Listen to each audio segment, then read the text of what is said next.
Hello everyone, उम्मीद करता हूँ आप सभी लोग स्वस्थ हैं। तैयारी अच्छी चल रही है। एग्जाम जैसे जैसे पास होता जा रहा है, धड़कनें अगर आपकी तेज नहीं हो रही हैं तो मतलब तैयारी सही नहीं चल रही है। ठीक है, अच्छे से पढ़ाई करिए और ज्यादा से ज्यादा टेस्ट लगाइए। ठीक है, लाइव मॉक 22 आप लोगों के लिए कंडक्ट कराया गया था CGL 2025 CHSL 2025 के लिए 28 से 30 तारीख के बीच में होना। तो मतलब आज भी अगर अभी तक आपने नहीं दिया ना, आप इस टेस्ट को दे सकते हैं।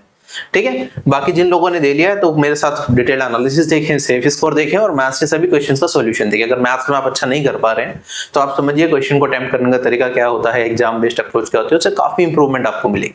ठीक है, तो स्टार्ट करते हैं। देखो, कोर्स आप कैसे मॉक्स को एक्सेस कर सकते हैं। फ्री मॉक्स को मैं डायरेक्टली आपको वेबसाइट पे ही दिखा देता हूँ। जैसे अगर आप नए हो तो ये फ्री होते हैं, आपको पेड टेस्ट में जाना होता है। यहाँ पे टियर 1 वाले मॉक दिखेंगे आरबी की वेबसाइट पे, यहाँ पे क्लिक करेंगे तो आपको यहाँ पे काफी सारे टेस्ट दिख रहे होंगे। ये सारे पेड टेस्ट होते हैं, लेकिन इसमें जो लाइव टेस्ट होता है हर सैटरडे संडे फ्री होता है आप लोगों के लिए। तो इसमें 22 नंबर का ये टेस्ट था। इसके बाद अभी 23 होगा। फिर जब तक आपका एग्जाम नहीं होता हर सैटरडे संडे लाइव मॉक आते रहेंगे। और अगर आपने पेड टेस्ट सीरीज ले रखी है तो ये सारे पुराने मॉक्स भी आप दे सकते हैं। ठीक है, तो इस तरीके से आप यहाँ पे मॉक्स को एक्सेस कर सकते हैं।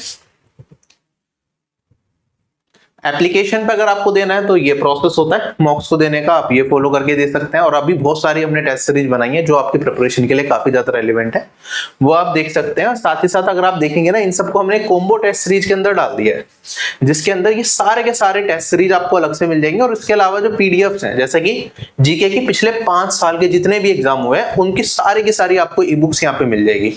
ठीक है, इंग्लिश और हिंदी दोनों लैंग्वेजेस में मिल जाएगी। तो ये थोड़ा एक्स्ट्रा कंटेंट भी हम आपको टेस्ट सीरीज के साथ दे रहे हैं, जिससे कि आपको एक्स्ट्रा प्रैक्टिस करनी है तो भी आपको कोई दिक्कत ना है। आप देखेंगे इसके अंदर स्टेनो MTS 2024 के जितने भी एग्जाम्स है, फिर 2023 के कोई भी एग्जाम को आप उनके सारे के सारे क्वेश्चंस वन लाइनर फॉर्मेट में आपको दिख जाएंगे। तो आप उस हिसाब से अपने जीके की प्रिपरेशन को आंक भी सकते हैं। बाकी तो डिटेल्ड जो टेस्ट सीरीज है उनके अंदर तो टॉपिक वाइज टेस्ट भी आप लोगों के लिए डले हुए हैं जीके के, तो वो आप अपने हिसाब से देख सकते हैं। ऐसे मैथ्स की चैप्टर वाइज टेस्ट सीरीज में हर टॉपिक के लिमिटेड क्वेश्चंस के साथ आपकी तैयारी करवा रखी है, या फिर लेटेस्ट एग्जाम के बेस्ट क्वेश्चंस का एक अलग से फोल्डर भी बना दिया है, जिसमें अभी जैसे सीपीओ 2024 के बेस्ट क्वेश्चंस हो गए, सिलेक्शन पोस्ट के बेस्ट क्वेश्चन, एमटीएस के बेस्ट क्वेश्चंस, अब इसमें जीडी के ऐड होंगे और रेलवे एग्जाम के भी बेस्ट क्वेश्चंस इसके अंदर ऐड होंगे ये। और इसके अलावा जो डिटेल्ड है चैप्टर वाइज टेस्ट वो तो आप दे ही सकते हैं। ठीक है, तो बहुत सारी चीजों पे हम काम कर रहे हैं, हर रोज कोई ना कोई नए टेस्ट इसके अंदर ऐड होते रहते हैं। अगर मैं आगे बढ़ता हूं तो यहाँ पे अब हम अपने एनालिसिस की तरफ चलते हैं। जो कॉम्बो टेस्ट जो सर एक डेली टारगेट ग्रुप भी चल रहा है, जिसमें अभी डे 10 तक के टारगेट पे हम पहुंच चुके हैं, जिससे कि लिमिटेड टाइम के अंदर सारे टेस्ट आपके कवर हो जाएंगे, क्योंकि खुद से रूटीन नहीं बन पाता, इसलिए वो भी देते हैं। बाकी यहाँ पे ये जो टेस्ट है अब तक 27,226 लोगों ने दिया है। ठीक है, ज्यादातर लोगों का स्कोर इसमें 141 से 145 के बीच में आया है। एवरेज स्कोर जो रहा है 131 रहा है इस बुक का। ठीक है, ओवरऑल आप एनालिसिस कर सकते हैं वेबसाइट पे। लेवल कहूं तो ये मॉडरेट माइनस की रेंज में जाएगा। ठीक है, या फिर आप कह सकते हैं easy to moderate side. Generally SSC के जो पिछले साल के पेपर हुए थे वो लगभग इसी तरीके के थे। ठीक है, अगर हम देखें यहाँ पे तो इसमें जो 150 या 150 से ज्यादा स्कोर करने वाले हैं वो 7,000 प्लस एस्पिरेंट्स हैं आउट ऑफ 27,000 एस्पिरेंट्स। एंड आज के टाइम में जो कंपटीशन है, ठीक है, आप उसके लिए ये मान के चलिए कि आपको बढ़िया से प्रैक्टिस करनी पड़ेगी, अच्छा खासा स्कोर करना पड़ेगा, क्योंकि रिपीटर्स भी बहुत ज्यादा हैं। तो अपनी मेहनत में बिल्कुल भी कमी मत रखिए। एवरेज स्कोर 131 गया है। और अगर आपने ये 22 के 22 लाइव टेस्ट दिए ना तो आपको समझ में आ गया होगा, आपको कॉन्फिडेंस पहले मॉक से अब तक में काफी ज्यादा इंप्रूवमेंट भी होगी, बहुत सारी नई चीजें आपने सीख भी ली होंगी और कॉन्फिडेंस भी आपका बूस्ट हो होगा। आप एक बार कमेंट सेक्शन में कमेंट करके बताइए कि लाइव मॉक 1 से लेके लाइव मॉक 22 तक अगर आपने दिए हैं तो स्कोर में क्या वेरिएशन रहा है। ठीक है, अगर आगे बढ़ते हैं हम यहाँ पे तो ये परसेंटाइल आप देख सकते हैं। इसके बाद रीजनिंग में 50 आउट ऑफ 50 स्कोर करने वाले 2052 एस्पिरेंट्स हैं। 44 प्लस स्कोर करने वाले 14,334 एस्पिरेंट्स हैं। जो आज के लिए सेफ स्कोर माना जाएगा रीजनिंग के लिए, मेरे हिसाब से ये 48 रहेगा। ठीक है, एक क्वेश्चन की गुंजाइश है, छोड़ दिया या गलत कर दिया 47.5, इससे ज्यादा नहीं। ठीक है, एवरेज स्कोर यहाँ पे 42 रहा है। अगर मैं बात करता हूँ जीके सेक्शन की तो एवरेज स्कोर 20 मार्क्स रहा है। जब हम जीके बना रहे हैं हम बिल्कुल अनएक्सपेक्टेड जीके आपको नहीं देते, हम ऐसा जीके देते हैं कि अगर आपने पढ़ा हो तो आप अटेम्प्ट कर पाए। ठीक है, इररेलेवेंट क्वेश्चन डाल के आपका दिमाग खराब करने का कोई मतलब नहीं है। तो हम कोशिश करते हैं कि ठीक ठाक क्वेश्चंस आपको जीके में भी मिले। अगर मैं इसमें ठीक स्कोर मानूंगा कि जो अच्छा स्कोर है तो हम कह सकते हैं कि अगर आपका जो स्कोर आया है वो 25 से लेके 30 के बीच में, that's good, and 30 plus is very good. उसके बाद मैथ सेक्शन की बात करेंगे तो इसमें जो अच्छा स्कोर है वो डेट कैन बी अराउंड 40 से 42 के बीच में अच्छा है, और इससे ऊपर आया तो और अच्छा है। ठीक है, एवरेज स्कोर 31.5 रहा है, ओवरऑल लेवल मॉडरेट रहा है इसका। इसके बाद इंग्लिश की बात करेंगे तो 50 आउट ऑफ 50 स्कोर करने वाले 406 लोग हैं। इसके बाद जो अच्छा स्कोर है वो 44 प्लस रहेगा, एवरेज स्कोर है 37.5, लेवल इजी टू मॉडरेट की रेंज में जाएगा। तो ओवरऑल अगर पूरे सेफ स्कोर को देखें तो अनरिजर्व कैटेगरी से 152 is a good score in this test, OBC से 148, ईडब्ल्यूएस 146, एससी 129 और एसटी 120 मार्क्स। अभी तक जितने भी 22 के 22 लाइव टेस्ट हुए हैं, आप इन सब को क्विक एनालिसिस यहाँ पे देख सकते हैं कि कितना सेफ स्कोर जनरली रहा है। और पिछले साल जो लाइव टेस्ट हुए थे आरबी के, उस टाइम पे 20 लाइव टेस्ट कराए गए थे, उसका एनालिसिस आपके सामने यहाँ पे मिल जाएगा। ठीक है, बाकी अपनी प्रिपरेशन अच्छे से करते रहिए। ठीक है, और बहुत सारे टेस्ट आप लोगों के लिए डेली बेसिस पे ऐड होते जा रहे हैं। ठीक है, वो मैं बताता रहूंगा आपको टेलीग्राम पे। बाकी मैथ्स के अभी सभी क्वेश्चंस के सारे सॉल्यूशन हम स्टार्ट करते हैं यहाँ पे करना। क्वेश्चन में हमें दे रखा है आर 120 रुपए पी को देता है 5 रुपए, 2 रुपए और 1 रुपए के सिक्के की फॉर्म में। जो टोटल सिक्के यूज किए जाते हैं वो 40 है। तो हमें बताना है कि 5 रुपए के कितने सिक्के इस पेमेंट में यूज किए गए हैं। 4 ऑप्शंस दे रखे हैं। सीजीएल 2024 में काफी सारे क्वेश्चन कोइंस से रिलेटेड आए थे, एक अलग से क्लास भी डाली थी मैंने डिटेल में इसके ऊपर। तो हम क्या कर लेते हैं, मैं मान लेता हूं यहाँ पे 5 रुपए के जो सिक्के हैं वो ए हैं, 2 रुपए के जो सिक्के हैं वो बी हैं, और मेरे पास 1 रुपए के सी कॉइन्स हैं। तो टोटल कॉइन्स कितने दे रखे हैं हमें, 40 दे रखे हैं। अच्छा, इनकी वैल्यू की बात करूंगा तो अगर 5 रुपए के ए सिक्के हैं तो इतना अमाउंट बनेगा, 2 रुपए के बी सिक्के हैं तो इतना अमाउंट, और सी रुपए के इतने सिक्के तो इतना अमाउंट मेरे पास बनेगा। और ये वाली वैल्यू दे रखी है 120। हमें बताना है कि 5 रुपए के कितने सिक्के यूज हुए हैं। ए का मान निकाला है, 2 इक्वेशन है मेरे पास, 3 वेरिएबल हैं। तो इस तरह के क्वेश्चन को जब आपको सोल्व करना है तो आपको ऑप्शन की मदद लेनी पड़ सकती है, वरना आप क्या करो यहाँ पे, सबसे पहले तो यार ये सी दोनों जगह आ रहा है, मैं इसे एलिमिनेट कर सकता हूँ। नीचे वाली इक्वेशन में से ऊपर वाले को अगर मैं घटा दूं तो आपके पास बचेगा यार 4a प्लस बी, और ये किसके बराबर आ गया, 80 के बराबर आ गया। आप कहेंगे सर ए का मान निकालना है तो बी उधर ले जाना पड़ेगा, तो मैं कहूंगा 4a किसके बराबर 80 माइनस बी, और ये 4 को भी अगर उधर जाके डिवाइड कर दूं मैं तो ये हो जाएगा मेरे पास। आप ये बताओ, यहां से काट दूंगा तो ये आ गया 20, तो मेरे पास 20 माइनस बी बाई 4 ये आएंगे ए के सिक्के। मतलब ए कितने होंगे, जो 5 रुपए के सिक्के होंगे वो बी 20 माइनस बी बाई 4, क्योंकि मेरे पास 3 तरीके के सिक्के हैं तो बी का मान भी कुछ ना कुछ तो होगा ही होगा। तो आप ये कह सकते हैं ए का जो भी मान आएगा वो 20 से छोटा होगा ही होगा, 20 से छोटा होगा ही होगा। तो चारों ऑप्शन में 20 से छोटी वैल्यू सिर्फ एक है, 18। इस क्वेश्चन के हिसाब से यही आंसर हो सकता है। हालांकि आप इसमें कौन कौन सी वैल्यू ए ले सकता है, अगर हम ये निकालना चाहें तो आप देखेंगे यहाँ पे सर बी, क्योंकि एक इंटीजर वैल्यू ही ए लेगा। सिक्के ऐसा तो नहीं हो सकता 19.5 सिक्के हो गए, 18.5 सिक्के हो गए, ऐसा नहीं हो सकता। तो बी को मिनिमम कितना मान लेना पड़ेगा इस इक्वेशन को सेटिस्फाई करने के लिए, बी का मिनिमम मान होगा यहाँ पे 4, और ए का जो मिनिमम मान होगा वो होगा यहाँ पे 20 माइनस 1। जब बी को 4 रखेंगे तो ये वाली वैल्यू आएगी 19, फिर ऐसे ये 8 हो जाएगा तो ये 18 हो जाएगा। इस तरीके से चीजें चलती रहेंगी। और कोरस्पॉन्डिंगली आप यहाँ पे सी का भी निकाल सकते हो कि अगर बी 4 है, ए 19 है, तो सी कितना होगा मेरे पास, यहाँ पे आप सम करके 40 में से घटाएंगे तो ये 23 हो जाएगा। नेक्स्ट स्टेप में यहाँ पे 8 और 18 रखेंगे आप, तो आप देखेंगे ये वाली वैल्यू मेरे पास 26, उसमें घटाऊंगा तो ये 14 रह जाएगी, ये 23 नहीं है सॉरी 17 आएगा। ठीक है, इस तरीके से आप सारे वैल्यूज निकाल सकते हैं, लेकिन जो पॉसिबल वैल्यूज है 21, 22, 23 है, ये कभी नहीं हो सकती। तो ऑप्शन में 18 दे रखा है तो उसके हिसाब से जाना पड़ेगा। ठीक, एग्जाम में ऐसे ही पूछा था, लैंग्वेज भी यही थी, इसलिए मैंने वैसे ही रखी, वरना यहाँ पे इस क्वेश्चन को थोड़ा बेटर करने के लिए ये कह सकता था कि भाई 5 रुपए के सिक्के क्या पॉसिबल वैल्यू है। अगर ये मेंशन करता तो बच्चों के लिए थोड़ा आसान हो जाता है इस क्वेश्चन को करना, लेकिन एग्जामिनर ने जैसा पूछा हमने वैसे ही आपसे पूछ लिया। कहता है कि एक सर्कल के रिगार्डिंग इनमें से क्या ट्रू नहीं है। पहला पॉइंट, सर्कल क्या होता है, एक सेट ऑफ पॉइंट्स होता है जो कि एक फिक्स्ड पॉइंट से इक्विडिस्टेंट होते हैं एक प्लेन में। मान लो एक फिक्स्ड पॉइंट है, यहां से कुछ इक्वल डिस्टेंस में मैंने से 2 की दूरी पे ये रखा, 2 की दूरी पे ये, 2 की दूरी पे ये पॉइंट रखा, 2 की दूरी पे ये पॉइंट, जितने भी पॉइंट्स हैं 2 की दूरी पे अगर उन सबको मिला दिया जाए तो उसे सर्कल कहते हैं। तो ये सर्कल ही बन रहा है मेरे पास, क्योंकि यहाँ पे ये दूरी क्या होती है, ये रेडियस कहलाती है, ये सेंटर पॉइंट कहलाता है सर्कल का, और ये सरकमफ्रेंस हो जाता है। बिल्कुल सही है। डायमीटर सर्कल की लॉन्गेस्ट कोड होती है, आप सभी लोगों को पता है। सर्कल में अगर सेंटर से पास करती हुई एक लाइन खींचो तो ये कहलाती है व्यास, डायमीटर, और ये सबसे लंबी मेरे पास जीवा होती है, कोड होती है। कहता है area of a circle is directly proportional to the square of its circumference. ये भी बिल्कुल ठीक है, कुछ बच्चे शायद इसमें कंफ्यूज करते हैं। एरिया ऑफ सर्कल होता है पाई आर स्क्वायर, और सर्कमफ्रेंस ऑफ अ सर्कल क्या होता है, ये होता है मेरे पास 2 पाई आर। ये कह रहा है कि इसके स्क्वायर के डायरेक्टली प्रोपोर्शनल है ये, ठीक है। तो बिल्कुल प्रोपोर्शनल है। आप देखेंगे यहाँ पे मेरे पास, इसे अगर मैं बाहर निकाल लूं तो ये 4 पाई, और ये मेरे पास कैपिटल आर, 4 पाई स्क्वायर और कैपिटल आर स्क्वायर हो गया। 4 पाई स्क्वायर क्या है, कांस्टेंट है, ठीक है। तो ये जो एरिया है ये भी रेडियस के डायरेक्टली प्रोपोर्शनल है, रेडियस के स्क्वायर के प्रोपोर्शनल है। सरकमफ्रेंस का स्क्वायर भी रेडियस के स्क्वायर के प्रोपोर्शनल है। बाकी सारी चीजें तो कांस्टेंट है, तो मैं कह सकता हूं कि भाई जो एरिया है वो स्क्वायर ऑफ सरकमफ्रेंस के डायरेक्टली प्रोपोर्शनल रहेगा, ठीक है। चले आगे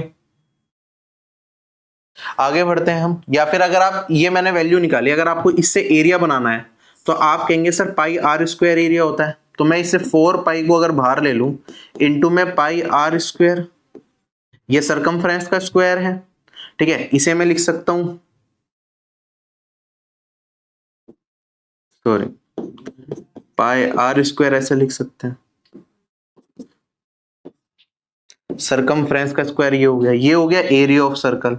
अगर सरकमफ्रेंस स्क्वायर में डिवाइडेड बाय 4 पाई कर दूं मैं, तो ये एरिया के बराबर हो गया। 4 पाई कांस्टेंट है जिसे मैं रिप्लेस कर सकता हूं 1/4 पाई को के से, तो मैं कह सकता हूं एरिया हो गया के इंटू सरकमफ्रेंस का स्क्वायर। इस तरीके से अगर आपको समझना है, वेयर के इक्वल्स टू 1/4 देख सकते हैं आप। अगला सवाल मेरे पास कहता है क्वाड्रिलेटरल को अगर एक सर्कल के अंदर डाला जाए तो वो रेक्टेंगल होगा। ये कोई फिक्स प्रॉपर्टी नहीं है भाई, सर्कल है उसके अंदर अगर आप एक क्वाड्रिलेटरल डालते हैं तो मैं ऐसा क्वाड्रिलेटरल भी डालता हूं, क्या आपको रेक्टेंगल दिख रहा है, नहीं दिख रहा, तो हमारे पास इसे साइक्लिक क्वाड्रिलेटरल हम बोलते हैं, ना कि रेक्टेंगल। तो ये कंपलसरी नहीं है, तो ऑप्शन नंबर डी क्या हो गया करेक्ट। अगला सवाल हमारे पास कहता है एक ट्रायंगल एबीसी है जिसके अंदर एंगल बी हमें 90 डिग्री का दे रखा है। आगे कहता है A B ratio B C, मतलब ये 1:2 हमें दे रखा है। हमें वैल्यू बतानी है कोस ए प्लस टेन सी। तो कोस ए क्या होगा, बेस अपॉन हाइपोटेनियस, हाइपोटेनियस का मान निकाल लेंगे तो रूट में 2 स्क्वायर प्लस 1 स्क्वायर, और ये वाली वैल्यू रूट में 5 आ जाएगी। तो कोस क्या होता है, बेस अपॉन में हाइपोटेनियस, तो 1/√5 प्लस 10 सी, सी से देखूंगा तो 10 परपेंडिकुलर अपॉन में बेस परपेंडिकुलर 1 और बेस 2, 5√2 नीचे आ गया, 2 प्लस √5 ऊपर चला जाएगा, और यही मेरा क्या हो जाएगा, इस क्वेश्चन का आंसर हो जाएगा, ठीक। ऑप्शन नंबर सी करेक्ट हो गया। अगला सवाल हमारे पास इस क्वेश्चन में क्या दे रखा है, जो ट्रीज काटे गए हैं 2016 से 2020 के, नीम के, बनियान के और यहाँ पे टीक के, उसका डेटा यहाँ पे दिखा रखा है।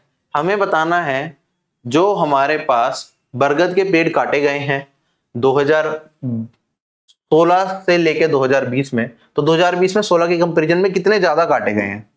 तो ये बरगद के पेड़ 2016 में हैं, ये 2020 में है, कितने ज्यादा काटे गए हैं, आप कहेंगे सर 18,000 ज्यादा काटे गए हैं।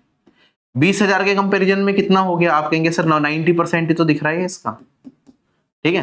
काट लोगे, जिसको इससे डिवाइड करोगे, रेशियो निकाल लूं अगर मैं, तो आप कहोगे सर ये 10:9 होगा 2000 से काट के, तो एक कम हो गया, या 9 कितना है 10 का 90%, एक ही बात है, कैसे भी कर लो, ठीक है। अगला सवाल मेरे पास 36 को 2 पार्ट में डिवाइड किया कुछ इस तरीके से कि लार्जेस्ट पार्ट का 5 टाइम्स और स्मॉलेस्ट पार्ट का 3 टाइम्स, ये 150 के बराबर है, तो लार्जर पार्ट बता दो। आप कहेंगे सर लार्जर पार्ट को ए मान लिया, स्मॉलर पार्ट को बी मान लिया मैंने, तो ए प्लस बी कितना दे रखा है, 36 दे रखा है। 5 times of larger part plus 3 times of smaller part, ये वाली वैल्यू 150 दे रखी है, हमें ए का मान बताना है। सिंपली सॉल्व करेंगे और अपना आंसर निकाल लेंगे। आप कहेंगे सर ऊपर भी 3 से मल्टीप्लाई कर दो पूरा। क्यों करा 3 से?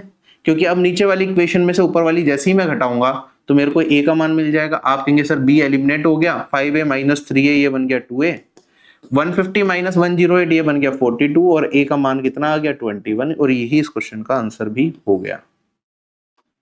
चलें अगले सवाल पे। बहुत सिंपल सवाल थे ये एक बढ़िया सवाल पूछा गया था। क्वेश्चन में कहता है कि यहाँ पे इस टेबल को देखो, टेबल में क्या दिखा रखा है, हमें हाफ ईयरली और एनुअल एग्जामिनेशन का 3 सेक्शंस का रिजल्ट दिखा रखा है, क्लास 10th का एक स्कूल का। हमें बताना है जो पास परसेंटेज है सेक्शन ए की in at least one of the 2 examination. Pass percentage बता दो सेक्शन ए की जिसमें दोनों एटलीस्ट, जिसमें बच्चे 2 में से एटलीस्ट एक एग्जाम में पास हुए हो। ठीक है, अब ध्यान रखना ये क्वेश्चन आपका CHSL में आया था, CHSL 2024 में ये DI आया था, उस पे बेस्ड ये क्वेश्चन है और बहुत बढ़िया सवाल है। सॉल्व करेंगे। यहाँ पे नंबर ऑफ स्टूडेंट दिखा रखे हैं कि स्कूल के सेक्शन ए में कितने हैं, सेक्शन बी में, सेक्शन सी में। अब ये कौन कौन से बच्चे हैं? वो स्टूडेंट जो दोनों सब्जेक्ट में फेल हो गए, वो स्टूडेंट जो हाफ ईयरली में फेल हुए लेकिन पास हो गए एनुअल में, वो स्टूडेंट जो पास हुए हाफ ईयरली में लेकिन एनुअल में फेल हो गए, और वो स्टूडेंट जो दोनों एग्जाम्स में पास हो गए। हमसे पूछा है एटलीस्ट 1 सब्जेक्ट में पास हुए हो दोनों एग्जाम्स में, उन स्टूडेंट की परसेंटेज बता दो। तो अगर मैं इसे रिप्रेजेंट करता हूं तो हम इस तरीके से पहले बना लेते हैं जो टोटल स्टूडेंट्स को रिप्रेजेंट करेगा। अब यहाँ पे पास और फेल 2 तरह का डेटा दे रखा है, तो मैं पास लेके चलूंगा कि भाई 2 तरह के एग्जाम में मेरे पास एक है हाफ ईयरली और एक है एनुअल। मैं कहता हूं ये हाफ ईयरली में पास होने वाले बच्चे यहां से दिखा देते हैं और एनुअल एग्जाम में पास होने वाले बच्चे यहाँ पे और टोटल स्टूडेंट्स यहाँ पे। Student failed in both the subjects, ये पास वाला ऊपर दिखाया तो दोनों सब्जेक्ट्स में फेल होने वाले स्टूडेंट्स कहीं भी नहीं आएंगे, तो ये आ गए यहाँ पे 39।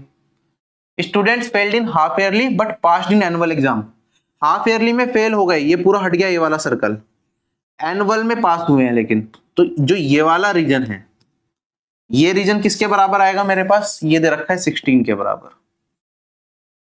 Student passed in half yearly but failed in annual, annual वाला सारा हट जाएगा, सिर्फ हाफ ईयरली में पास होने वाले बच्चों की बात कर रहे हैं।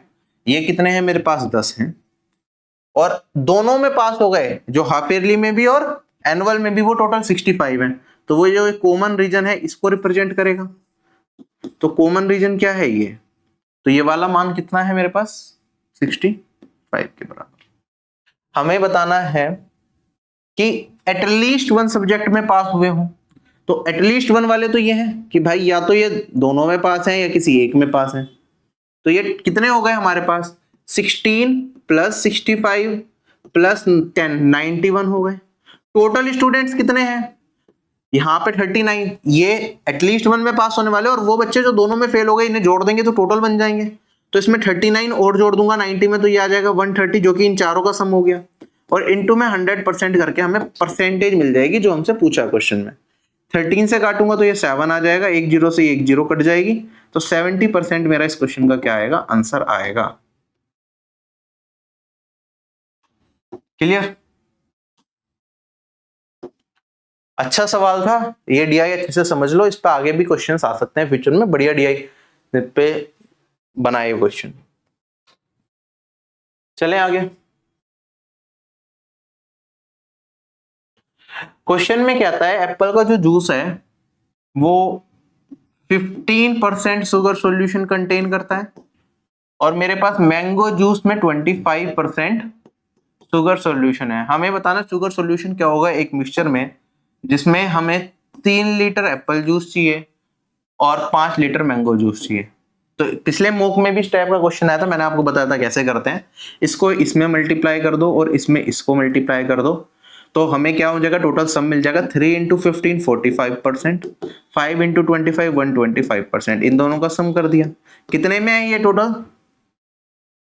आप कहेंगे सर 5 और 3 8 लीटर में, तो 1 लीटर में जो परसेंटेज बनेगी मेरे पास शुगर सॉल्यूशन की वो कितनी हो जाएगी, 125 प्लस 45 170% डिवाइडेड बाय 8, और ये वाली वैल्यू मेरे पास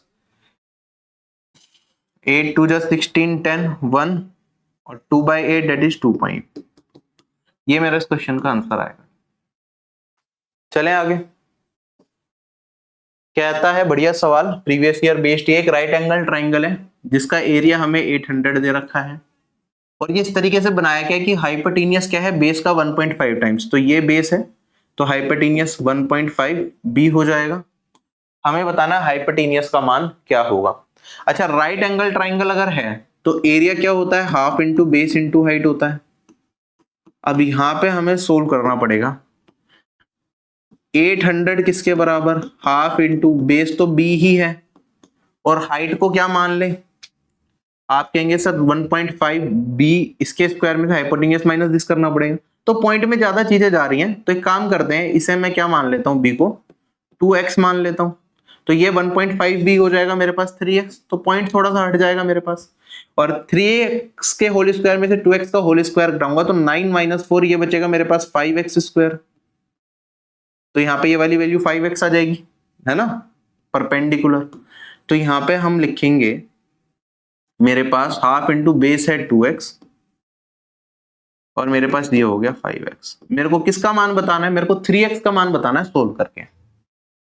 ठीक, सोल्व करेंगे। यहाँ पे 2 से 2 एलिमिनेट हो जाएगा मेरे पास, 5x स्क्वायर, सॉरी ये 5 नहीं आएगा, √5 आएगा। मैंने थोड़ी सी गलती कर दी कैलकुलेशन में, √5x आएगा ना। रूट में x कॉमन आ गया, 3 स्क्वायर माइनस 2 स्क्वायर, ये वाली वैल्यू √5x। ठीक, ये 2 से 2 कट गया, यहाँ पे इधर बचेगा x स्क्वायर और ये √5 नीचे आ जाएगा, 800/√5। अब ऊपर नीचे √5 से मल्टीप्लाई कर देंगे तो भाई ये 5 से इसे काटूंगा तो 160 √5 यही आ जाएगा मेरे पास x स्क्वायर। अगर x निकालना है, अब पॉइंट में देखो वैल्यूज दे रखी है हमें तो थोड़ी सी मेहनत करनी पड़ेगी। आप कहेंगे सर √5 को सिंप्लीफाई कर दें अगर हम, तो ये लगभग 2.23 के आसपास होता है, यही होता है। ये x स्क्वायर के बराबर, x का मान कितना आएगा 160 में, तो आप देखेंगे 40 पूरा का पूरा बाहर आ जाएगा मेरे पास, और ये वाली वैल्यू मेरे पास रूट में, सॉरी 40 नहीं आएगा बाहर, यहाँ पे 4 बाहर आ जाएगा और रूट में मेरे पास 10 इंटू में 2.23 और जिसे मैं थोड़ा सा हटा के 22.3 लिख सकता हूं। यही बचेगा मेरे पास x का मान। अब 3x करेंगे तो इसमें भी भाई 3 से मल्टीप्लाई कर दो। अब जो मेन दिक्कत है ना वो भाई इसे सोल्व करने की है। अगर मैं 4 ऑप्शंस भी देखूं तो हमारे पास कैसे ऑप्शन है, बहुत ज्यादा दूरी पे, 18 33 56 72। आप मेरे को ये चीज बताओ, क्या मेरे को निकालने की जरूरत है इसे सोल्व करने की? नहीं। 4 तिया कितना हो गया 12। अब भाई ये √22 है, इससे बड़ा परफेक्ट स्क्वायर नंबर 25 होगा, तो उसमें अगर ये क्या होगा, मैं कह सकता हूं 5 से कम होगी ये वाली वैल्यू, और इससे छोटा परफेक्ट स्क्वायर नंबर 16 होगा, 16 का रूट करेंगे तो 4, ये 4 से ज्यादा होगी। तो मेरा जो आंसर होगा 12 × 5 60 से कम होगा, 48 से ज्यादा होगा। 48 और 60 के बीच में कौन सी वैल्यू लाई कर रही है? क्या ऑप्शन नंबर ए ही लाई कर रहा है? तो यही आंसर होगा, रूट सोल्व करने की जरूरत ही नहीं है। चलें आगे।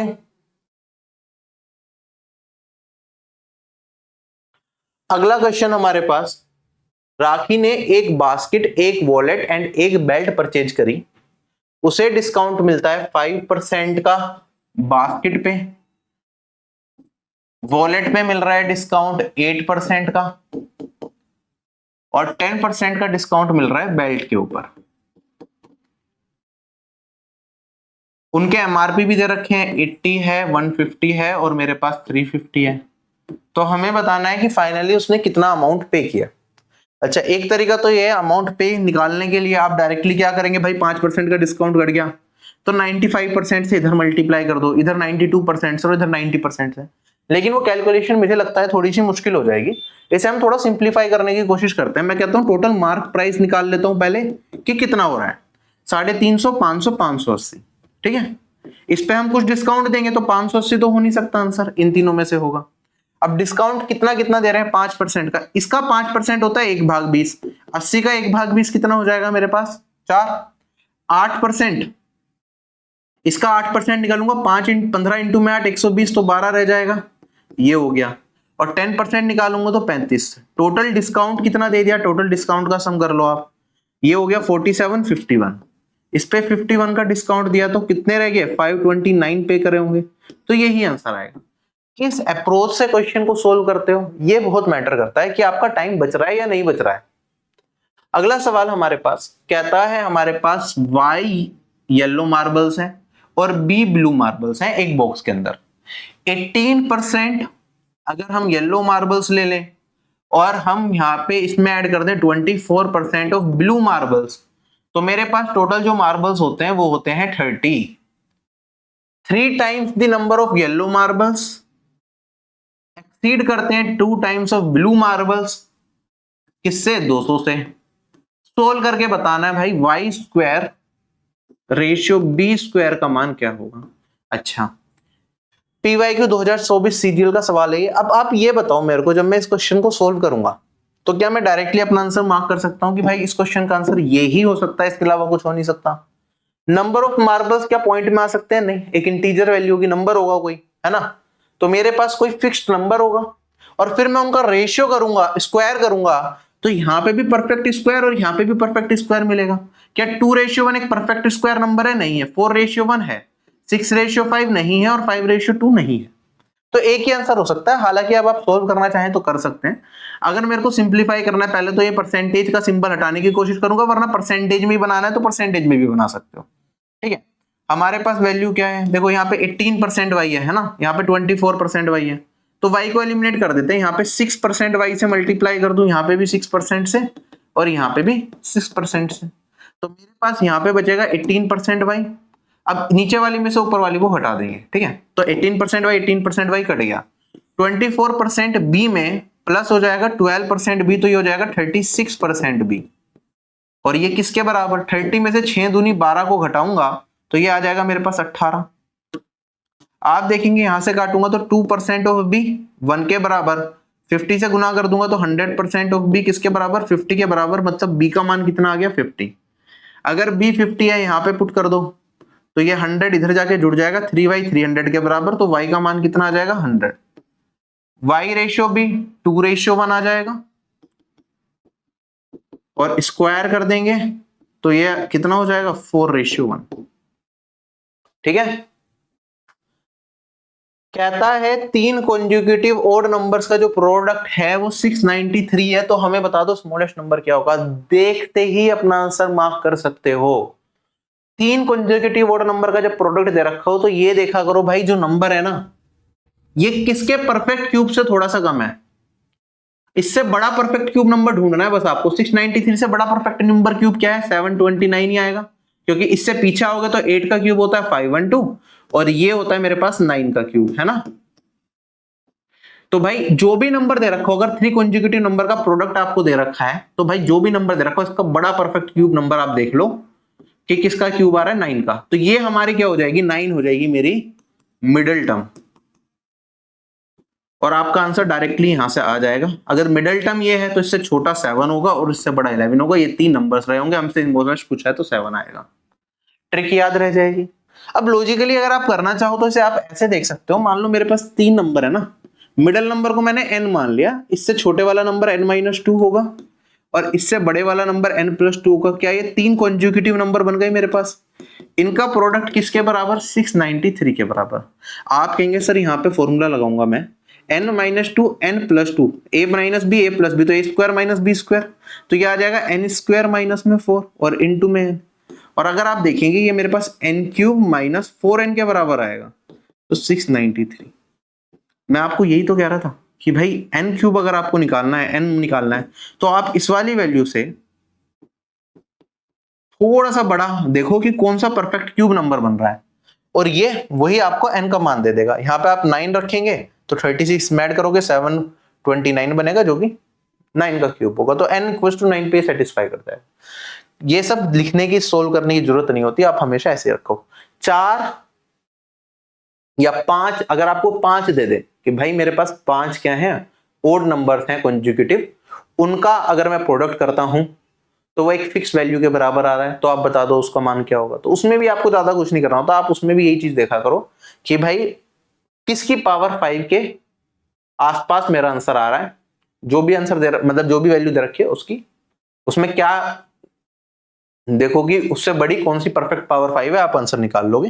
ये एक डायरेक्ट तरीका होता है इस तरह के क्वेश्चन को करने का। हालांकि आपके एग्जाम में क्यूब तक पूछा जाता है और क्यूब पे बिल्कुल सेट बैठता है, कोई दिक्कत होती ही नहीं इसमें। अगर नंबर्स थोड़े से भी बड़े हो, ठीक है, बहुत छोटे नंबर 1, 3, 5 दे दे तो उसमें तो ये चीज थोड़ी सी आपको परेशान करेगी, ठीक है। 1, 3, 5 दे दिया तो आप कहेंगे सर 15 हो गया। अब ये 8 के आसपास देखें या 27 के आसपास देखें तो वो अलग चीज हो गई। लेकिन जैसे ही आप थोड़े से भी बड़े नंबर पे जाओगे तो ये चीज आपकी होल्ड हमेशा करेगी और बहुत ज्यादा क्लोजली होल्ड करेगी। कहता है इलेक्शन बिटवीन टू कैंडिडेट अगर होता है तो 25% लोग तो वोट डालते ही नहीं, 300 लोगों का वोट हो जाता है इनवैलिड। विनर को 60% वोट्स मिलते हैं वैलिड वोट्स के, तो और वो 1500 वोट से जीतता है। तो हमें बताना है टोटल नंबर ऑफ वोट्स कितने थे। टोटल नंबर ऑफ वोट्स का मतलब सारे जितने भी डल सकते थे। अब देखो आपके ऊपर है, आप चाहो तो पूरा फ्लो चार्ट बना के कर लो। वो क्या तरीका होगा कि आप कहेंगे सर टोटल 100% वोट थे, 25% लोगों ने डाला नहीं, तो हमारे पास रह गए कितने, 75%।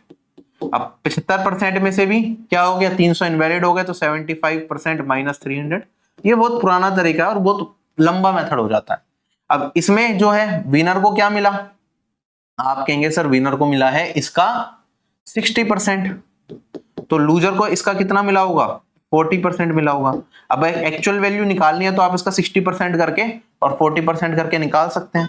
लेकिन अगर आप देखें तो इनके बीच में गैप कितने का होगा, यहाँ पे मैं वैलिड वोट्स की बात कर रहा हूँ, ऊपर के स्टेज पे बाद में जाएंगे। मैं यहां से इस चीज को स्प्लिट कर देता हूं, मैं कहता हूं वैलिड वोट्स ये मेरा क्या है, पूरा 100% के बराबर है, ठीक है। तो ये 60% वैलिड वोट्स का विनर को लूजर को कितने वोट से जीता, 20% से। 20% किसके बराबर हो गया, 1500। तो आप कहेंगे सर वैलिड वोट्स कितने हो गए, दोनों साइड 5 से गुना कर देंगे तो ये वाली वैल्यू मेरे पास आ गई 7500। तो ये मेरे हो गए वैलिड वोट्स। अब ये किसके बराबर है, 75% ऑफ टोटल वोट्स माइनस 300 के बराबर है। तो 75% ऑफ टोटल वोट्स माइनस 300 ये किसके बराबर हो गया, ये मेरे पास 7500 के बराबर हो गया। 300 जुड़ जाएगा 70, 800 हो जाएगा। 75% को 3/4 लिख सकता हूं टोटल वोट्स का, ये मेरा 7800 के बराबर हो गया। 3 से काटेंगे तो ये 26 और t का मान कितना हो गया, 4 इंटू 26 104। तो ये मेरा क्या आ जाएगा, इस क्वेश्चन का आंसर आ जाएगा।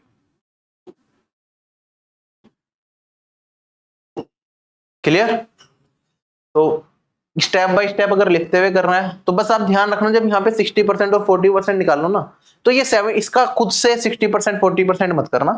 इसे आप जब टोटल वोट्स की बात कर रहे हो तो आप ऐसा कर सकते हो कि 100% ऑफ टोटल, 75% ऑफ टोटल, इतना वो। और यहाँ पे ये मैं कह सकता हूँ ये मेरा वैलिड वोट्स है, तो आप इसे 60% ऑफ वैलिड वोट्स और 40% ऑफ वैलिड वोट्स लेके चलना, जिससे कि आपको टोटल वैलिड वोट्स मिल जाए यहाँ पे। और वैलिड वोट्स करने के बाद फिर इसके साथ कंपेयर करके करो, ठीक है। चलें आगे। अगला सवाल हमारे पास, एक ट्रायंगल दे रखा है एबीसी, जिसकी जो वर्टिसेस है एक सर्कल पे लाई कर रही है, जिसका सेंटर हमारे पास ओ है। तो ये सेंटर बना दिया, ए बी सी ये दे दिया हमें। आगे कहता है एओ को आगे प्रोड्यूस करा, जो सर्कल को एट पॉइंट पी मिलता है। तो आगे प्रोड्यूस करेंगे तो ये यहां तक चला जाएगा, एट पॉइंट पी मिल जाएगा। फिर कहता है कि एडी भी बनाया गया है कुछ इस तरीके से, एडी परपेंडिकुलर हो जाएगा बीसी पे। तो मैं ऐसे बना देता हूँ, फिगर में थोड़ा अलग लगेगा लेकिन चलो एडी बन गया मेरा। एंगल बी हमें दे रखा है 72, ये एंगल 54 दे रखा है। तो हमें बताना है कि डीएपी ये कितना। अच्छा, आपको मैंने एक प्रॉपर्टी पढ़ाई हुई है ट्राइंगल में, जब मैंने ऑर्थो सेंटर पढ़ाया था, आपको सर्कम सेंटर पढ़ाया था, मैंने कहा था जो ये वाली लाइन है, इस लाइन पे हमारा क्या पड़ रहा है, सर्कम सेंटर पड़ रहा है। और जब मैं परपेंडिकुलर बना रहा हूं तो इस लाइन पे मेरा क्या पड़ेगा, ऑर्थो सेंटर पड़ेगा।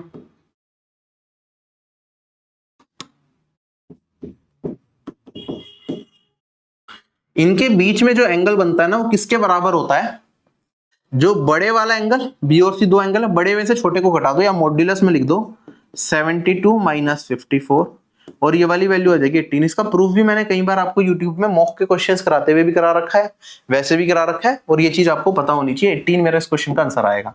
अगर यहाँ पे ये सर्कम सेंटर की जगह इन सेंटर होता तो इसमें 1/2 से और मल्टीप्लाई करना पड़ता, इस पर बहुत सवाल आते हैं, तो वो आप याद रखिएगा। अगला सवाल बहुत बढ़िया सवाल था ये।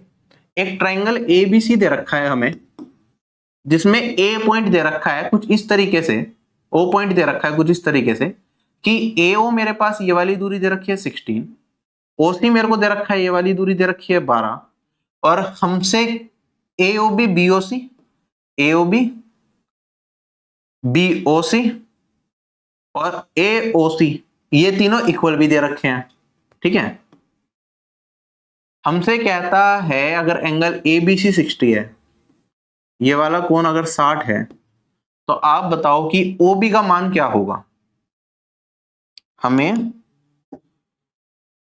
ये वाली दूरी निकालनी है कि भाई ये वाली दूरी क्या होगी। क्वेश्चन सभी लोगों को समझ में आ गया क्या है क्या नहीं। अच्छा, कैसे सोल्व करेंगे? सबसे पहले तो भाई ये तीनों कोण इक्वल दे रखे हैं, तो ये पॉइंट ओ पे सम कितना होगा तीनों एंगल का? 360। अगर मैं इस एंगल को अगर थीटा मान लूं तो आप कहेंगे सर 3 थीटा किसके बराबर हो गया? 360 के, और थीटा का मान हो गया मेरे पास 120। जो दे रखा है वहीं से आगे बढ़ेंगे हम। तो मैंने कहा ये 120, ये भी 120 और ये वाली दूरी भी 120, कोई दिक्कत यहाँ पे नहीं। अच्छा, अब मेरे को भाई ये वाली लेंथ दे रखी है, ये वाली लेंथ दे रखी है, ये वाली लेंथ बतानी है, तो कुछ ना कुछ तो कनेक्शन लगाना पड़ेगा, और एंगल्स भी दे रखे हैं। ये 60 दे रखा है तो कुछ ना कुछ तो यूज होगा। एक काम करता हूं, मैं इस एंगल को क्या मान लेता हूं? x मान लेता हूं, कोई दिक्कत? ये एंगल 60 तो ये 60 माइनस एक्स हो जाएगा। और जैसे ही आपने इतना भी सोच लिया ना, आपको एकदम कुछ ना कुछ क्लिक करेगा कि भाई ये 120, ये 60 माइनस एक्स, तो इसका इस ट्राइंगल के अंदर तीनों कोणों का योग क्या होगा? 180 होगा। तो मेरे पास ये वाला कोण ऑटोमेटिकली क्या आ जाएगा? x आ जाएगा। और जैसे ही आपने ये देखा कि ये x ही होगा, जब तो इन तीनों का सम 180 बनेगा, और ये x है, ये x है, ये 120 है, ये 120 है, तो भाई आपके दिमाग में फिर तो पूरी कहानी क्लियर हो गई होगी कि ये वाला ट्राइंगल और ये नीचे वाला ट्राइंगल मेरा,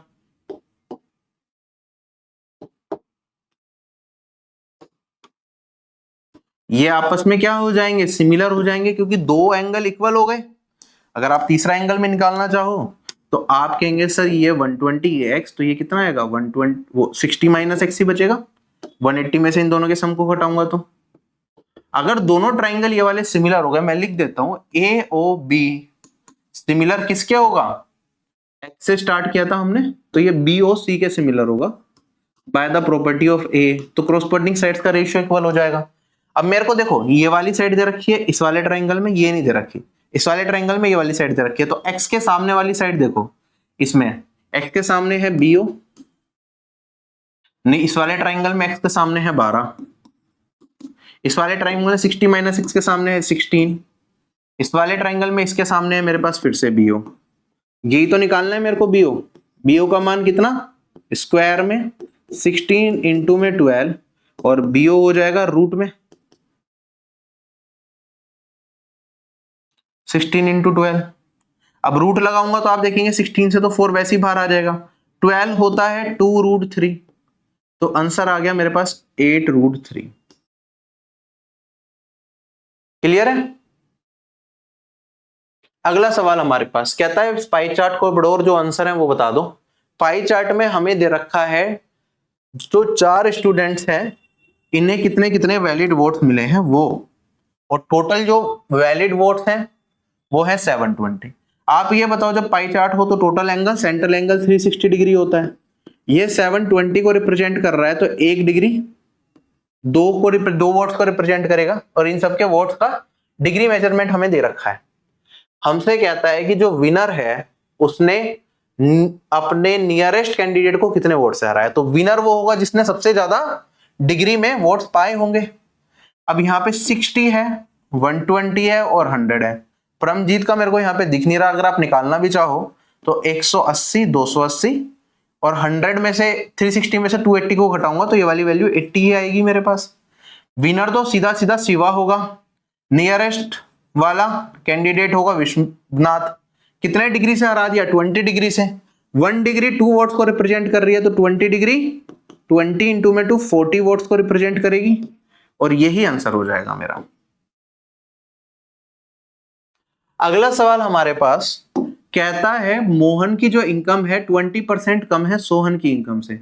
25% होता है 1/4। तो सोहन की इनकम 4 होगी तो मोहन की 1 घटा दो, ये रह गई 3। हमें बताना है कि सोहन की इनकम कितनी ज्यादा है मोहन की इनकम से।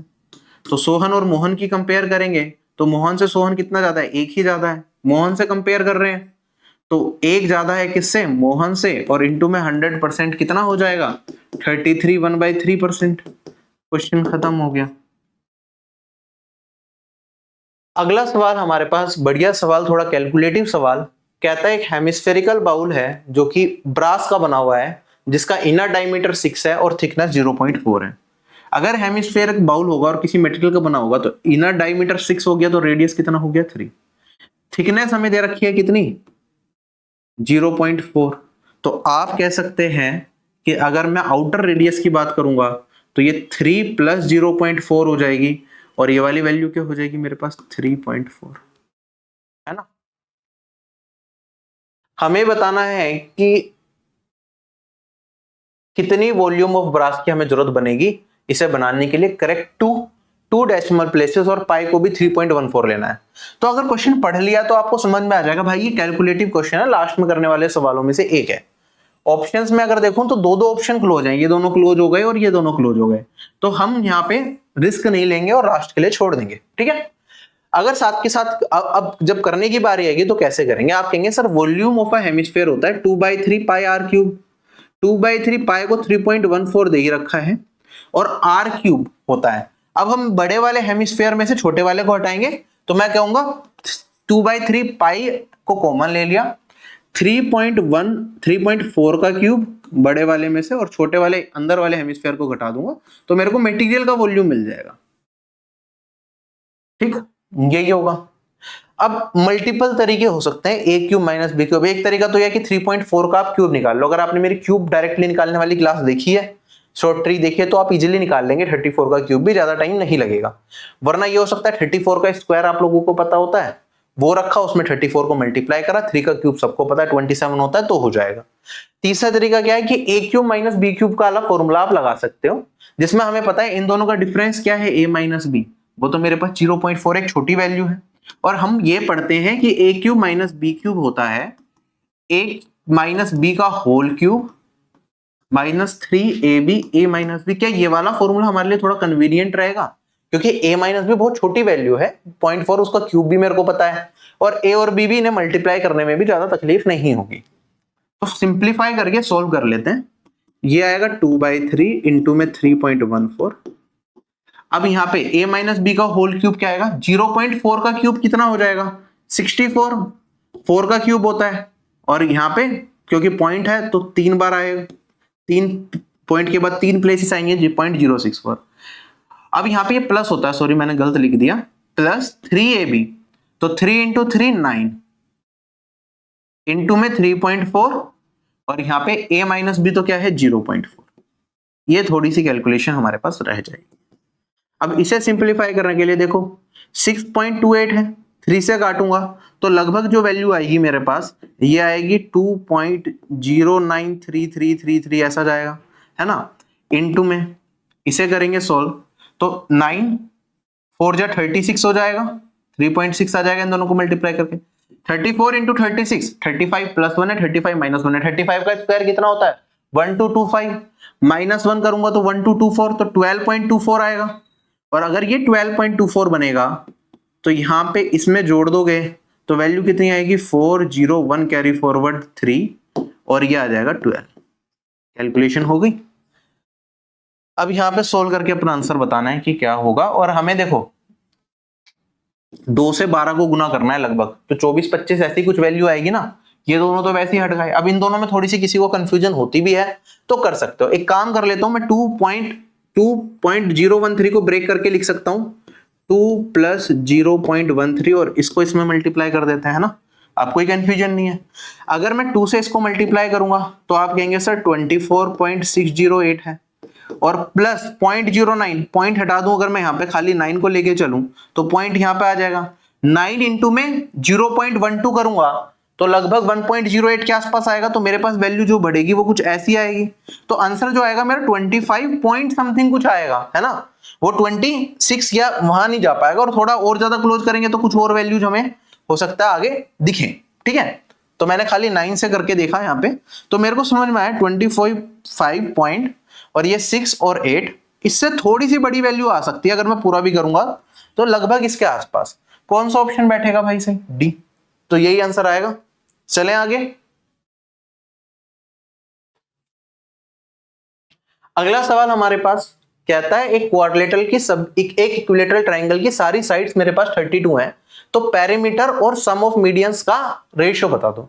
अरे भाई ये वैल्यू दे रखी हो ना दे रखी हो, रेशियो बताना है तो कुछ करना ही नहीं होता। इक्विलेटरल ट्रायंगल में अगर मेरे पास साइड ए होती है तो मीडियन और परपेंडिकुलर दोनों एक ही बात होती है, वो होती है √3/2 ए, है ना। और अगर पेरीमीटर की बात करूं तो 3 इंटू साइड्स, ये सम ऑफ साइड्स पेरीमीटर आ गया। सम ऑफ मीडियंस की बात करूंगा तो एक मीडियन की मान ही है तो इसमें 3 से गुना कर देंगे। बात वही है, 3 से 3 तो वैसे भी कटना ही है, ए से ए कटना ही है, तो 2/√3 2 उधर मल्टीप्लाई हो जाएगा, और यही में तो मेरा रेशियो आएगा। इसमें कोई वैल्यू वगैरह रखने की जरूरत ही नहीं है आपको। ठीक है, बस कंसेप्ट पता होना चाहिए। ठीक है, 32 बस आपको कैलकुलेशन में फंसाने के लिए दे रखा था, उसकी जरूरत ही नहीं थी। कहता है एक रोम्बस दे रखा है, उसका एरिया हमें दे रखा है 98, इसकी हाइट दे रखी है हमें 7, तो आप बता दो इसका पेरीमीटर क्या होगा। अरे भाई रोम्बस में अगर मैं बात करूं हाइट क्या होता है, किसी भी वर्टेक्स से सामने वाली साइड पे परपेंडिकुलर डाल दो और ये इसकी हाइट कहलाती है। और रोम्बस की सारी साइड्स मेरे को पता है बराबर होती हैं, है ना। और रोम्बस भी एक तरह का पेरीमीटर पैरेललोग्राम ही होता है, तो मेरे को यह भी पता है कि बेस इनटू हाइट क्या होता है, एरिया। अगर हाइट मेरे को दे रखी है 7 और बेस मैंने मान लिया a, तो 7 a किसके बराबर 98, a का मान निकालोगे आ गया 14। हमें क्या बताना है, पेरीमीटर। पेरीमीटर क्या होता है, 4a होता है, तो इनटू में 4, ये कितना आ गया 56 आ गया। खत्म हो गया क्वेश्चन। ये ओरली करने वाला सवाल था पढ़ते पढ़ते। अगला सवाल हमें दे रखा है, एक ट्रायंगल दे रखा है DEW, जिसमें A और B 2 पॉइंट दे रखे हैं, किस पे, DE और DW के ऊपर। कहता है AB जो है ना वो पैरेलल है किसके, EW के। ठीक है, AD हमें कितना दे रखा है, 7 दे रखा है। DE हमें कितना दे रखा है, 21 दे रखा है। DW हमें कितना दे रखा है, यहाँ पे 27 दे रखा है। हमें बताना है लेंथ ऑफ DB। आपको पता है अगर दो लाइन पैरेलल दे दी तो भाई ये छोटे वाला ट्रायंगल और बड़े वाला ट्रायंगल क्या आएंगे, सिमिलर आएंगे, क्योंकि ये वाला एंगल इसके बराबर, कोरस्पोंडिंग एंगल ये इसके बराबर, तो ए प्रॉपर्टी से सिमिलर हो जाएंगे, तो साइड्स का रेशियो भी क्या हो जाएगा, प्रोपोर्शनल। अगर साइड्स का रेशियो प्रोपोर्शनल हो जाएगा तो आप देखो इन दोनों साइड का रेशियो क्या आएगा, इस साइड और इस साइड। इस वाली साइड का ये कितना है, 3 गुना है, तो इस वाली साइड का भी ये क्या होगा, 3 गुना होगा। या फिर 27 को 3 से डिवाइड कर दूं तो ये वाली वैल्यू 9 आ जाएगी। क्वेश्चन हो गया खत्म। क्लियर। अगला सवाल है, एवा एक काम को 18 दिन में कंप्लीट कर सकता है या सकती है, लिली उसी काम को 24 दिन में कंप्लीट कर सकती है, और एमा उसी काम को 36 डेज में कंप्लीट कर सकती है। सबने मिलके 5 दिन तक काम करा, फिर एवा और एमा ने मिलके 5 दिन तक काम करा, फिर लिली ने एवा को रिप्लेस कर दिया, तो हमें बताना है कि कितने दिन में काम कंप्लीट हुआ। जब भी हमें टाइम दे रखा हो, साथ के साथ करने वाला सवाल, टोटल वर्क को क्या मान लेते हैं, इन तीनों का एलसीएम। 18 और 24 का एलसीएम करोगे तो 72 आएगा, जो कि 36 से भी कटता है, तो 72 ही एलसीएम हो जाएगा। एफिशिएंसी एक दिन का काम, यहाँ पे total work divided by time, तो ये आ जाएगा 4, यहाँ पे करूंगा 3 और यहाँ पे करूंगा 2। पहले कौन काम कर रहे हैं, एवा और ईमा। 4 और 2 6 की एफिशिएंसी से काम किया जा रहा है। कितने दिन तक काम किया, 5 दिन तक।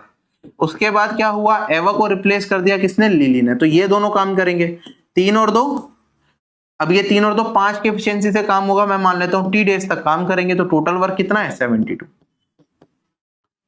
30 घटाया 42, 5 से डिवाइड करेंगे, टाइम आ गया 42 डिवाइडेड बाय 5। ये किसका काम है, जो बाद में 2 लोगों ने करा, लेकिन उससे पहले टोटल कितना काम हो चुका था, 5 दिन और हो चुका था। तो अगर मेरे को टाइम ही बताना है तो मेरे को बेसिकली 5 + t का मान बताना है। आप कहेंगे सर 5 + t कितना हो जाएगा, इसमें भी 5 जोड़ दो, और ये फ्रैक्शन में कुछ इस तरीके से 42 को मैं लिख सकता हूं 8 2/5 + 5, ये कितना हो जाएगा 8 + 5 13 2/5। ये इस क्वेश्चन का आंसर आ जाएगा। क्लियर।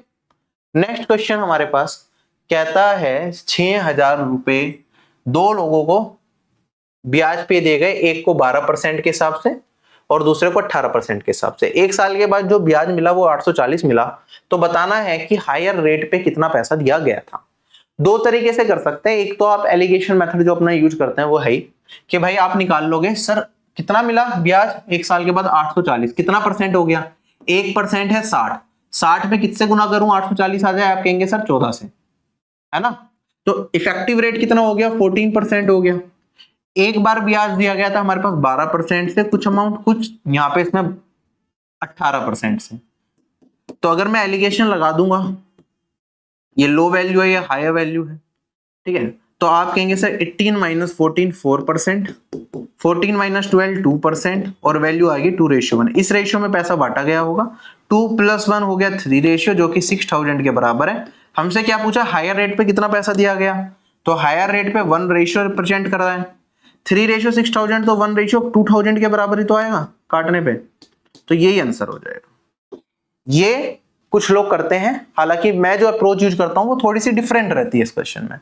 हमें हायर रेट बताना था तो मैं डायरेक्टली कैसे करूंगा, देखो 6,000 रुपए हमें उधारी पे दिए, अगर यहाँ पे परसेंटेज दे रखा होता रेट तो ये मेथड ठीक था, लेकिन यहाँ पे परसेंट 14% भी हमें निकालना पड़ा ना इफेक्टिव। तो इससे बेटर है कि आप क्या करते हैं, यहाँ पे आप कहते हैं सर 6,000 रुपए है, 12% पे दिया गया और 18% पे। मैं मान लेता हूं ये 18 की जगह इसे 12 + 6 लिख देता हूं, है ना। अगर 12% पे ही दिया जाता तो भाई दोनों वैल्यू पे 12% ही मिलता, तो मैं कहता टोटल पे 12%। मेरे को ब्याज कितना मिलता, 6,000 का 12%, 1% तो होगा 60, 60 इंटू में 12 कितना हो गया 720। अगर दोनों ही अमाउंट मेरे 12% पे दिए जाते तो ब्याज मिलता इतना, मिला कितना है, आप कहेंगे सर 840। कितना ज्यादा मिल गया, 120 ज्यादा मिल गया। किस वजह से मिला 120 ज्यादा, क्योंकि जो मैंने सेकंड अमाउंट दिया था ना वो 6% एक्स्ट्रा पे दिया था, तो ये 6% ऑफ सेकंड अमाउंट के बराबर ही तो होगा। तो मैं कहूंगा 6% ऑफ वाई, ये किसके बराबर हो गया, 120 के बराबर हो गया। 6 से काटूंगा तो 2, 20, 1% ऑफ वाई 20 के बराबर, तो 100% ऑफ वाई किसके बराबर होगा,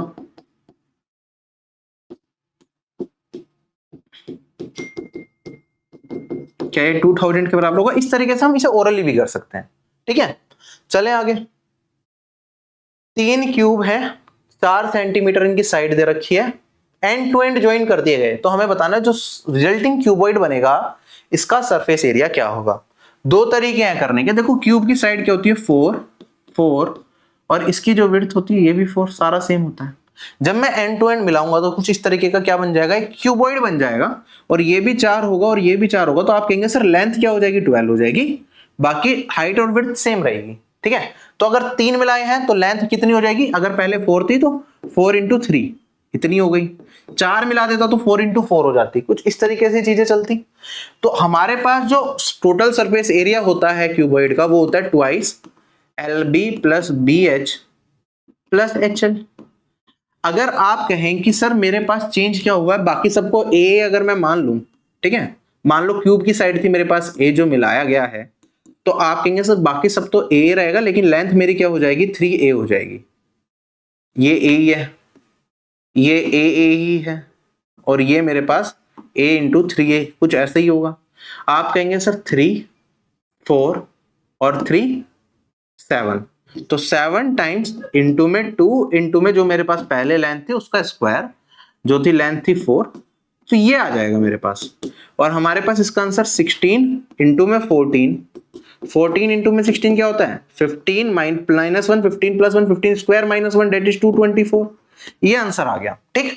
दूसरा तरीका क्या सोचा जा सकता था इसमें करने का, आप कहते हैं सर देखो मेरे को पता है क्यूब का टोटल सरफेस एरिया क्या होता है, वो होता है 6 इंटू में साइड स्क्वायर, यही होता है।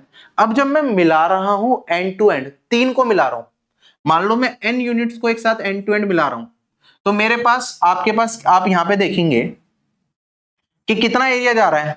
अगर मैं 2 यूनिट को मिला रहा हूं तो एक ये वाला सरफेस एरिया इस क्यूब से हट गया और इस क्यूब से भी हट गया, तो मैं कह रहा हूं ट्वाइस इंटू में A स्क्वायर एरिया का नुकसान हुआ। अगर 3 क्यूब को मिला रहा हूं तो ऐसा ट्वाइस A स्क्वायर मेरा यहां से भी घटेगा। क्लियर है या नहीं, तो मैं कह सकता हूं ट्वाइस इंटू में 2a²। वरना इसी चीज को अगर मेरे को n के फॉर्म में लिखना है तो भाई 3 मिला रहा हूं ना, तो 2 बार ऐसे एरियाज मेरे पास सामने आ रहे हैं, तो मैं कहूंगा यहाँ पे माइनस में n-1 इंटू में ट्वाइस इंटू में a²। ये मेरे पास क्या आ जाएगा, फॉर्मूला बन जाएगा इसका। हालांकि ये सब याद करने की जरूरत नहीं है, मैं आपको बता रहा हूं क्योंकि काफी बच्चे ओवर स्मार्ट बनने की कोशिश करते हैं। मैं इस तरीके से कराता हूं, बच्चा बोलेगा कमेंट सेक्शन में सर ऐसे डायरेक्टली कर लेते हैं। अब देखो ये कितनी चीजें याद करोगे, कितने फॉर्मूले याद करोगे आप लोगों के लिए, लेकिन मैंने बता दी कि भाई ये ऐसे भी सोचा जा सकता है। आपके ऊपर है, याद रखना चाहो रखो, नहीं रखना चाहते मत रखो। मैं तो पढ़ाता भी नहीं हूँ ये चीज पढ़ाते टाइम। आप कहेंगे सर n को अगर मैंने 3 रखा तो 3 - 1 2 इंटू में 2a। अच्छा, और ये 6a² यहाँ पे भी तो n से मल्टीप्लाई करना पड़ेगा हमें, क्यों? क्योंकि भाई टोटल सरफेस एरिया की बात कर रहा हूं, तो 3 क्यूब है ना, तो यहाँ पे n मल्टीप्लाई करना पड़ेगा 3। तो ये मेरे पास 18a² माइनस में यहाँ पे 3 - 1 डेट इज 2 इंटू 2 4a²। ये वाली वैल्यू आ जाएगी 14a², और ये 14 इंटू में a² 16 हो गया, तो भी आप यहाँ पे वैल्यू ले लोगे 224। ठीक है, क्योंकि 3 क्यूब का टोटल सरफेस एरिया तो लेना पड़ेगा और उसमें से जो घटाना है, क्योंकि मिलाने की वजह से क्या चेंज हो रहा है, अगर 3 मिला रहे हो तो मेरे पास 2 बार ये वाला एरिया कम होगा, तो 2 बार 2a² वाला कम होगा, ये हटाना पड़ेगा आपको। करक्स ये रहेगा कि जो भी आंसर होगा आपका, जो साइड है क्यूब के उसके स्क्वायर का मल्टीपल होगा। साइड हमारे पास 4 थी, तो हमारा जो भी आंसर होगा 4 के स्क्वायर का मल्टीपल होगा, मैं ये कह सकता हूं। और 4 का स्क्वायर क्या होता है 16, तो 16 का मल्टीपल कौन सा है भाई? 4 का मल्टीपल भी अगर चारों ऑप्शन में देखोगे तो ये 4 से नहीं कट रहा, ये 4 से नहीं कट रहा, लास्ट की 2 डिजिट से देख रहा हूं, ये 4 से नहीं कट रहा, एक ही ऑप्शन है जो 4 से कट रहा है, तो 16 से कटने वाला हालांकि एक ही ऑप्शन हो सकता है। तो मैं डायरेक्टली अगर इतनी चीज समझ में आती है कि मेरा आंसर a² का मल्टीपल होगा, चाहे ये तरीका चाहे ये तरीका, तो आप ऑप्शन नंबर बी को ही मार्क करोगे, आगे दूसरे ऑप्शंस को देखोगे ही नहीं। कहता है एक शॉपकीपर अपनी गुड्स को 18% जब गुड्स बेच रहा है तो जो वेट यूज कर रहा है वो 18% कम वेट दे रहा है। ठीक है, और कहता है कि मैं अपनी गुड्स को तो भाई कॉस्ट प्राइस पे ही बेचता हूं, तो हमें बताना है एक्चुअल गेन परसेंट क्या होगा करेक्ट टू 1 डेसिमल प्लेस।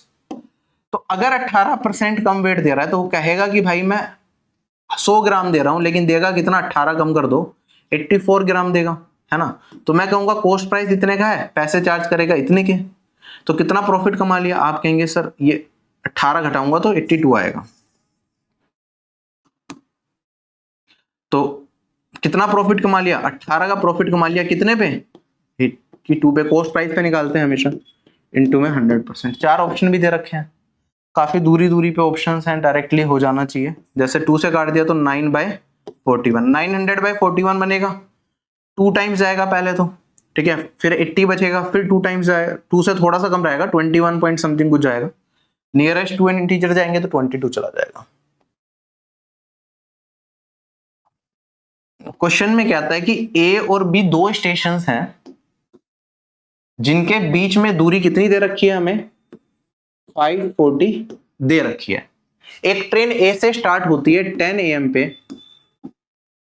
और बी की तरफ बढ़ती है और 80 km/h की स्पीड से चलती है। आगे कहता है हमारे पास एक दूसरी ट्रेन है जो बी से स्टार्ट होगी, 11:30 पे चलेगी और 46 km/h की स्पीड से चलेगी। तो हमें बताना है कब वो दोनों ट्रेन मिलेंगी। तो भाई ये 10 बजे चल रही है, 11:30 बजे, पहले तो 11:30 बजे तक इसे चला लेता हूं। 11:30 में कितना टाइम हो गया? 1.5 घंटा। 80 की स्पीड से अगर 1.5 घंटा चलेगी तो कितना हो गया? 120 किलोमीटर चल लेगी। 120 किलोमीटर मान लो यहां तक चल रही है, तो डिस्टेंस कितना बचा मेरा? डिस्टेंस बचेगा यहाँ पे 540 में से 120 घटा दोगे तो 420। अब ये ट्रेन यहां से चल रही है 80 की स्पीड से, ये ट्रेन यहां से चल रही है 46 की स्पीड से, अपोजिट डायरेक्शन में चल रही है, एक दूसरे की तरफ चल रही है, तो रिलेटिव स्पीड है जो है कि ऐड। तो रिलेटिव स्पीड कितनी हो गई मेरे पास? 46 + 80 126। टोटल डिस्टेंस कितना है? 420। डिस्टेंस अपॉन में स्पीड क्या होता है? टाइम। तो इतना टाइम लगेगा। आप देखेंगे यहाँ पे किससे? 6 से कट जाएगा पूरा, 21 आ गया, और 6 से ये 70 आ गया, फिर 7 से काट दोगे तो बचेगा 10/3 आर। अच्छा, अब मेरे को टाइम बताना ना पूरा, 10/3 कितना होता है? आप कहेंगे 3 1/3 आर, तो 3 + 1/3 आर है, 60 में कन्वर्ट कर लेंगे तो मिनट में आ जाएगा, है ना। तो 3 आर और यहाँ पे 20 मिनट। तो 11:30 के बाद 3 घंटे जोड़ोगे तो 2:30 और 20, मतलब 2:30 प्लस 20, 2:50, यही आएगा। So this marks the end of this class. I hope you find this session beneficial. इसमें हमने सारे के सारे क्वेश्चन जो भी पूछे गए थे वो सारे के सारे देखे, कैसे कम टाइम में कर सकते हैं वो जाना, कौन से क्वेश्चंस लास्ट में कर सकते हैं वो जाना।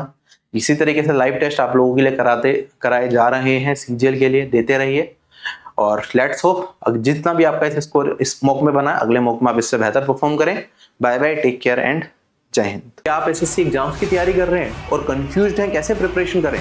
देखो, कोई भी कॉम्पिटिटिव एग्जाम अगर आपको निकालना है तो सबसे जरूरी है आपका उसमें हार्ड वर्क, उसके बाद right strategy and right guidance. मैं Shubham Jain, ex GST inspector, जिसने अपने 7 साल के टीचिंग करियर में लाखों बच्चों को ट्रेन किया और उनकी ड्रीम जॉब तक पहुंचने में मदद करी है। मैंने खुद एसएससी सीजीएल एग्जामिनेशन को फर्स्ट अटेम्प्ट में निकाला था, तो I know the best method जिससे कम से कम टाइम में अपन प्रिपरेशन तक कर सकते हैं। आप लोगों के लिए लेके आया हूँ ऑफिसर बैच, एक ऐसा बैच जिसमें बेसिक्स टू हाई लेवल सारी चीजें आपको कराई जाएंगी। मैथ्स में उसमें मैं खुद पढ़ाता हूँ, साथ ही साथ आपको उसमें एक दिया जाता है टारगेट ग्रुप, जिसमें आप डेली बेसिस पे आपको टारगेट दिए जाएंगे, आपको वो फॉलो करने हैं और आप लिमिटेड टाइम के अंदर अपने कोर्स को कवर कर सकते हैं। साथ ही साथ एक डाउट ग्रुप भी होगा जिसमें मैं खुद अवेलेबल रहूंगा। आप कोई भी क्वेरी अपने डायरेक्टली मुझसे पूछ सकते हैं और अपनी सही गाइडेंस में प्रिपरेशन को आगे ले जा सकते हैं। डिस्ट्रैक्शन फ्री एनवायरनमेंट में आप अपनी कंप्लीट तैयारी करेंगे तो आपके सिलेक्शन के चांसेस ज्यादा बढ़ेंगे।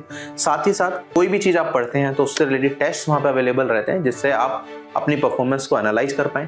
प्री और मेंस की टेस्ट सीरीज कोर्स के साथ आपको मिलेगी। इसके साथ साथ आपके लिए एक एड ऑन भी है, जो लोग स्टेट एग्जाम्स की प्रिपरेशन करते हैं, जैसे जिसमें हिंदी पूछा जाए, स्टेनोग्राफी की कुछ बच्चे प्रिपेयर कर रहे होते हैं या फिर कंप्यूटर कुछ एग्जाम्स में पूछा जाता है, तो उसकी क्लासेस भी हमने ऑफिसर बैच के अंदर इंक्लूड कर दी है, मैथ्स, इंग्लिश, जीके, रीजनिंग के साथ साथ। तो एक कोर्स में आपकी कंप्लीट प्रिपरेशन हो जाएगी। आप लोगों के लिए एक ऑफर भी है, अगर आप एग्जाम 10 कोड यूज करेंगे तो आपको 10% का डिस्काउंट मिल जाएगा ऑफिसर बैच के ऊपर।